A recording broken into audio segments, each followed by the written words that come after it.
In the midst of the Cold War, during an age when technological ambition knew few limits, the United States conducted one of the most unusual postal experiments in history. On June 8, 1959, a Balao-class submarine surfaced quietly in the Atlantic Ocean. Aboard the USS Barbaro was not a nuclear warhead, but something far less destructive: mail. Precisely 3,000 letters had been loaded into the nose of a modified Regulus I cruise missile, ready to be launched toward a naval base in Mayport, Florida. This bizarre yet fascinating event was the culmination of a centuries-old idea known as rocket mail. The concept was first floated in 1810 by German author Heinrich von Kleist, who imagined that mail could be fired across great distances using artillery cannons. In the 19th century, a few small-scale tests were attempted, but the idea remained largely theoretical. That is, until the first half of the 20th century, when hobbyists and early rocketry pioneers in Europe and the US began experimenting with small rockets to carry mail over short distances. Some of these trials were even sanctioned, unofficially, by national postal services. Arthur A. Summerfield, Postmaster General of the United States, had a grand vision.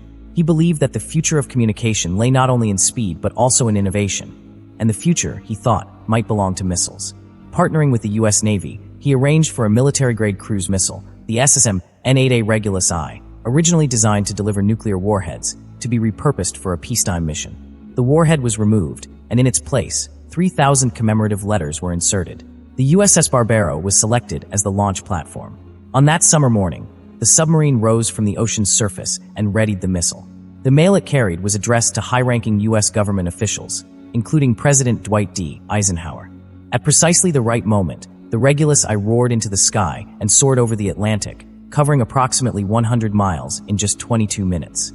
It struck its target, the Naval Air Station in Mayport, where the missile landed on a runway, and the mail was swiftly retrieved and forwarded.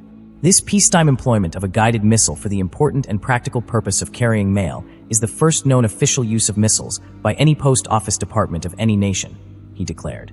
Before man reaches the moon, mail will be delivered within hours from New York to California, to England, to India, or to Australia by guided missiles.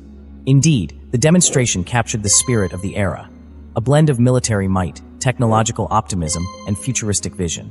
It showed that the U.S. military-industrial complex could turn tools of war into instruments of peace, even if only symbolically.